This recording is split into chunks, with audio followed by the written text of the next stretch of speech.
नमो भगवते वासुदेवाय। चतुर्थ स्कंध सप्तविंश अध्याय। नारद उवाच कहन्ति ब्रह्मांक नंदन तदन्ते सेजे पुरंजन अनेक मते प्रबोधिला राणीर मान दूर कला। प्रसन्न बदने सुंदरी स्नान मार्जना वेगे सारी कुंकुम कस्तूरी लगाई सुबास गंधे मन मोही। कज्ज्वल सिंदूर मंडिला सुदिव्य वसन पिंधिला सुगंध पुष्पमाला देई कवरी बांधिला सजाई। खंजीण नाना अलंकार मुकुरे निरेखी शरीर भोजन सारी षडरसे तांबूल भुंजिला हरसे। नृपति समीपे मिलिला हसी पलंके विजे कला। से काम विकारे राजन राणी की कला आलिंगन विविध सकाम विकारे हास्य कटाक्ष मनोहरे।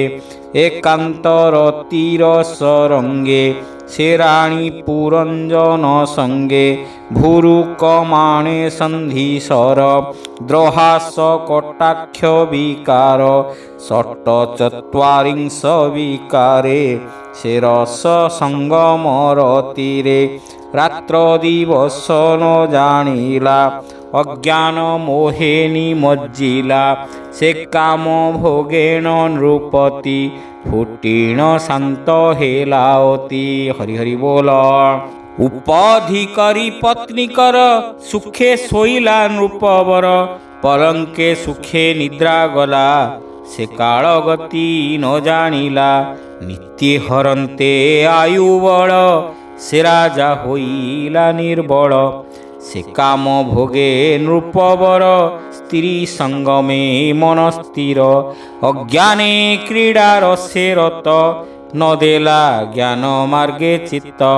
नवीन वयस राजन नासिला ये स्त्री भोगेण निमिष मात्र से मणिला ए जुबा काल विनाशिला।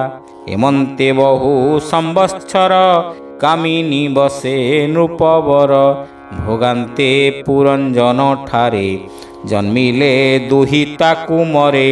11 जे कुमर जन्म लभिले आद्य तार 10 उत्तर कन्या सत सुगुणशीले हेले जात।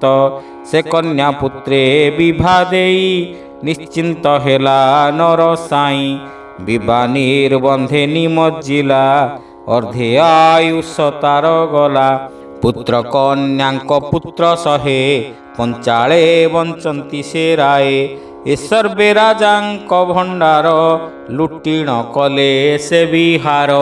तेबे हे मने क्षोभ नाही विषयर से मन मोही।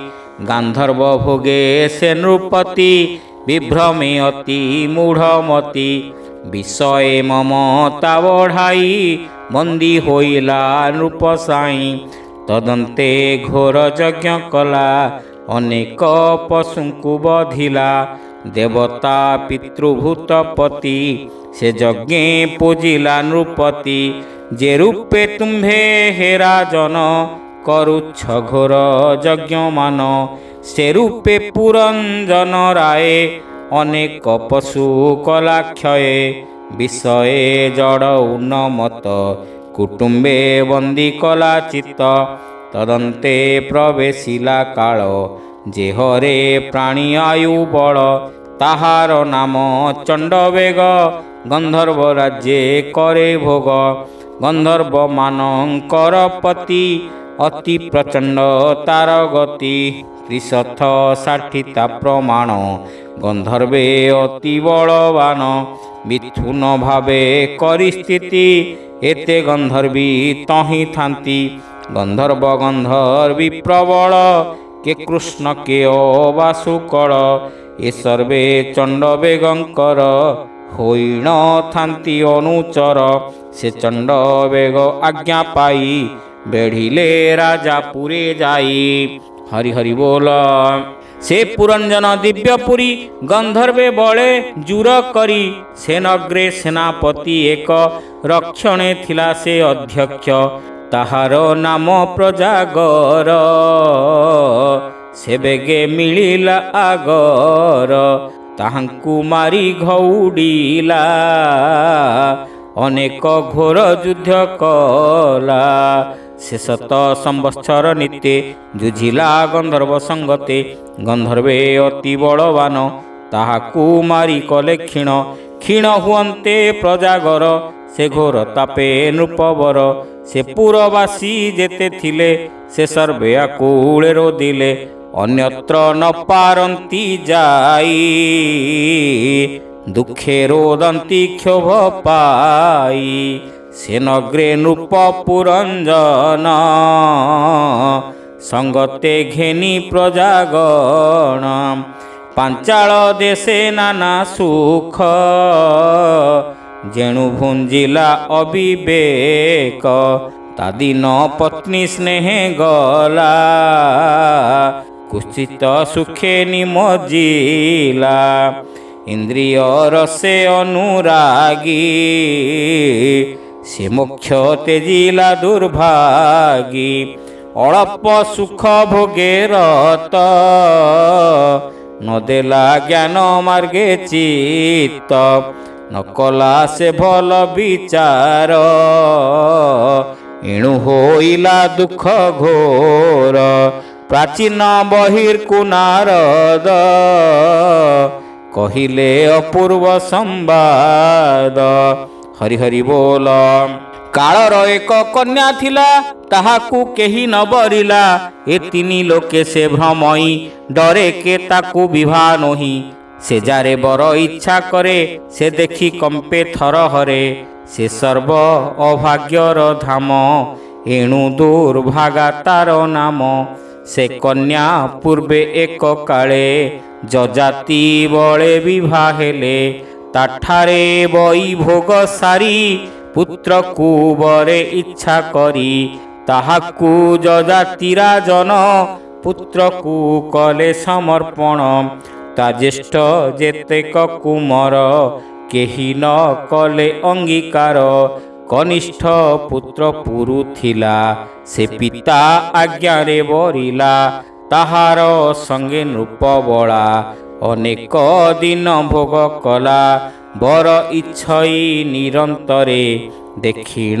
ପ୍ରାଣୀ ତାଙ୍କ ଡରେ ଏମନ୍ତେ ସେ କାଳ ଦୁହିତି ସେ ବରେ ନୋହେ ତୁଷ୍ଟମତି ତା କାମ ଭୋଗେ ବଳ ହରି ତଦନ୍ତେ ସଂସାରେ ବିହରି ମୁଁ ଦିନେ ବ୍ରହ୍ମଲୋକ ଠାରୁ ଏ ମହି ଭ୍ରମଣ ଇଚ୍ଛାରୁ ଆସନ୍ତେ କୃଷ୍ଣର ସେ ରସି ମୋତେ ଭେଟିଲା ଦୁଷ୍ଟା ଆସି ବୋଇଲା ଶୁଣ ମୁନିବର ମୋ କାମ ଦୁଃଖ ପରିହର ଯତିତ୍ୱପଣ ମୋର ଜାଣେ ତଥାପି ବରେ ଭ୍ରମପଣେ ତୁମ୍ଭ ମହିମା ଶୁଣି ନିତେ ମୁଁ ଅନୁସରି ଅବିରତେ ଏବେ ଭେଟିଲି ଭାଗ୍ୟ ଫଳେ ତୋ ସଙ୍ଗେ ରତି ତୋ ସବଳେ ତୁମ୍ଭେ ଯେ ଦୟାଳୁ ଈଶ୍ୱର ମୋ କାମ ବାଞ୍ଛା ପୂର୍ଣ୍ଣ କର ହେ ମୁନି ଶ୍ରେଷ୍ଠ ଯୋଗେଶ୍ୱର ମୋ ତୁଲେ ଗୃହ ଧର୍ମ କର ତୁମ୍ଭେ ମୋହର ନିଜ ପତି ଏଣୁ ଅଇଲି ତୁମ୍ଭ କତି ପୁରୁଷ ସ୍ୱଧର୍ମଟି ଏହି ପ୍ରାପତ କନ୍ୟା ନତେ ଜଇ ଯାଚକ କନ୍ୟା ପ୍ରତେଜିଲେ ସେ ସୁଖ ନଲ ଭଇ ଭଲେ ଯେ ସାଧୁ ଜନ ଏ ଜଗତେ ପ୍ରିୟ ଅପ୍ରିୟ ସମଚିତେ ପ୍ରାଣୀଙ୍କ ହିତାର୍ଥ କାରଣେ ଏଣୁ ଭ୍ରମନ୍ତି ଅନୁକ୍ଷଣେ ଅନ୍ୟତ୍ର ବାଞ୍ଛା ନାହିଁ ମୋର ଏକାମ ଶତ୍ରୁ ମୋ ନିବାର ଭୋମୁନିବର ତୁମ୍ଭ ବିନେ ମୋ ଚିତ୍ତ ନ ବଳଇ ଆନେ ଏ ତୁମ୍ଭ ଆମ୍ଭ କାମ ଭୋଗ ଦୈବ କରିଛି ସଂଯୋଗ ଏମନ୍ତ ବାକ୍ୟ ତାର ଶୁଣି ଆମ୍ଭେ ପ୍ରକୋପେ ତାକୁ ଭଣି ବୋଇଲୁ ନିଚ ତୁ ଯୁବତୀ ପ୍ରମୋଦା କୂଳେ ନୋହୁ ସତୀ କୂଳ ଦୂଷଣ କର୍ମ ତୋର ନ ମରି ଧରିଛୁ ଶରୀର ତୋତେ ଦେଖିଲେ ଲଭି ଦୋଷ ଅଶେଷ ପୁଣ୍ୟ ହୁଏ ନାଶ ଯେ ସ୍ତ୍ରୀ ବିଟପି ସଂସାରେ ଉଭୟ ଲୋକ ପରିହରେ ତୁଚ୍ଛାର କହିଲୁ ଏମନ୍ତ ନ ଜାଣୁ ଆମ୍ଭେ ତପୋବନ୍ତ ପାତ୍ର ଅପାତ୍ର ତୁ ନ ଜାଣୁ ଦୂଷଣ କଥା ମୁଖେ ଭଣୁ ଶୁଣସି ତୁ ମୂଢ଼ ଅଜ୍ଞାନୀ ଆମ୍ଭେ ଯେ ଅଟୁ ବ୍ରହ୍ମଜ୍ଞାନୀ ଗୃହସ୍ଥ ଧର୍ମ ଆମ୍ଭ ନାହିଁ ତୋର ବରଣେ ଇଚ୍ଛା କାହିଁ ତୋହର ବରେ ଯେବେ ଇଚ୍ଛା କହିବା ପୁରୀ ବତୋ ବାଞ୍ଛା ଜବନ ମାନଙ୍କ ଈଶ୍ୱର ତୁ ଯାଇ ବେଗେ ତାକୁ ବର ଯେ କାମ ଭୋଗେ ତୋର ଇଚ୍ଛା ସେ ତୋର ପୁରାଇବେ ବାଞ୍ଛା ତା ଶୁଣି ବିମୁଖେ ତରୁଣୀ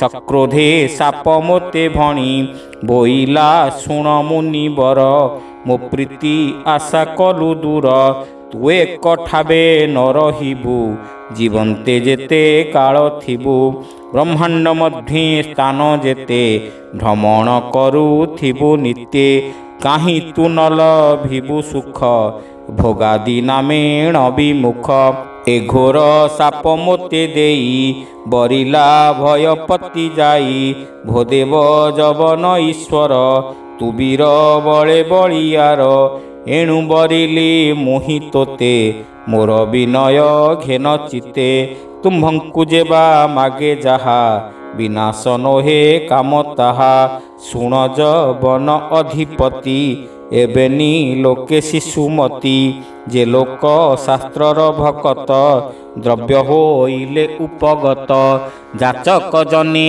ତାନ ଦେଇ ଅଥବା ଦେଲେ ନଘେ ନଈ ଏବେନି ଶିଶୁ ସଙ୍ଗେ ସରି ଏଣୁ ତାହାଙ୍କୁ ମୁନବରି ତୁମ୍ଭେ ଦୟାଳୁ ସୁରବନ୍ତ ଜବନ ମାନଙ୍କ ସାମନ୍ତ ମୁକାମେ ତୁମ୍ଭଙ୍କୁ ଭଜିଲି ଲଜ୍ଜା ସଂକୋଚ ଉପେକ୍ଷିଲି ମୋ ସଙ୍ଗେ କର ବଇ ଭୋଗ ହର ଦୁର୍ଜୟ କାମ ରୋଗ ପୁରୁଷ ସ୍ୱଧର୍ମଟି ଏହି ଦିନ ଜନଙ୍କୁ ଦୟା ବହି ମୁଁ ଜନ୍ମ କାଳୁ କାମ ଦୁଃଖେ ତୁ ମୋତେ ନ ତେଜ ବିମୁଖେ ଯାଚକ ଜନ ନ ତୋଷିଲେ ସ୍ୱଧର୍ମ ନାଶ ଯାଇ ଭଲେ ତାର କାର୍ପଣ୍ୟ ବାକ୍ୟ ଶୁଣି ଜବନେଶ୍ୱର ମନେ ଗୁଣି ଦେବଙ୍କ ଗୁପ୍ତ ଯେ ମରଣ ଏହାରେ ସାଧିବି ପ୍ରମାଣ ଏମନ୍ତ ମନେ ବିଚାରିଲା କନ୍ୟାକୁ ପ୍ରତି ବାକ୍ୟ ଦେଲା ଶୁଣ ଗୋ କାଳର ଦୁହିତି ତୋଷମେ ବରି ଅଛି ପତି ଆପଣା ସମାଧି ଯୋଗରେ ମୁଁ ବରବରି ଅଛି ତୋରେ ଏ ଯେତେ ଲୋକ ବୃନ୍ଦ ଛନ୍ତି ତୋର ସମୀପେ ନଗଛନ୍ତି ତୋ ରୂପ ଦେଖି ଅମଙ୍ଗଳ ଡରନ୍ତି ଏ ଲୋକ ସକଳ ତୁ ଯେ ଅଲକ୍ଷ ଯୋଗେଶ୍ୱରୀ ତାହାଙ୍କୁ ଭୋଗ କର ଧରି ଏକାକୀ ବୋଲି ଭୟ ଯେବେ ମୋ ସେନା ସଙ୍ଗେ ନିୟ ତେବେ ଏ ସର୍ବ ତୋର ସଙ୍ଗେ ଥିବେ ତୋ ଆଜ୍ଞା କ୍ଷଣେ ନ ଛାଡ଼ିବେ ହେମନ୍ତେ ପ୍ରଜାନ୍ତ ବିନାଶ ଏ ସର୍ବେ ହନ୍ତୁ ତୋର ବସ ମୋହର ଭାଇ ଯେ ପ୍ରଜ୍ୱର ତୁ ଭଗ୍ନି ହେବୁ ଯେ ମୋହର ଏକତ୍ୱେ ଭାଇ ଭଗ୍ନି ଥିବ ମୋ ସେନା ଗଣ ସଙ୍ଗେ ନେବ ଲୋକେ ନ ଜାଣିବେ ତୋ ଗତି ଭ୍ରମୁଣ ଥିବୁ ଚଉକତି ଜୀବଙ୍କ ଭୋଗ ଅନୁସାରେ ପିଡ଼ିବୁ ଲୋଭାଦି ବ୍ୟାଧିରେ ଏମନ୍ତ ଶିକ୍ଷା ତାକୁ ଦେଇ ଅଗ୍ରେ ପେଶିଲା ଭଗ୍ନି ଭାଇ ତା ସୈନ୍ୟ ସର୍ବବ୍ୟାଧି ଗଣ ଘେନାଇ ଚଳେ ନୃପରାଣ ଅପରେ କାମ କ୍ରୋଧ ଯେତେ ପାରୁ ସେ ଥାନ୍ତି ଅବିରତେ ଏ ସର୍ବେ ପ୍ରାଣୀ ଅଙ୍ଗେ ଯାଇ କୁକର୍ମ ମାର୍ଗେ ଲୋଭେ ନେଇ ନିତ୍ୟ ପୀଡ଼ନ୍ତି ଅନୁକ୍ଷଣ ଜୀବକୁ ରୋଗ ପ୍ରଭାବେଣ ମୈତ୍ରେୟ ଉବାଚ ଏମନ୍ତେ ଶୁଣ ହେ ବିଦୁର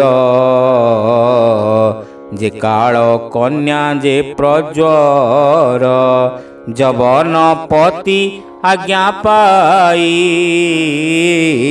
ए सैन्य बल संगे नेई भ्रमंती ए महिमंडले हरंती जीव आयु बले रोग प्रलोभे विनाशन्ति निरते छिद्र उद्देश्यन्ति पृथ्वी पर्यटन कले कर्मानुसारे भोग देले चतुर्थ स्कंदे भागवत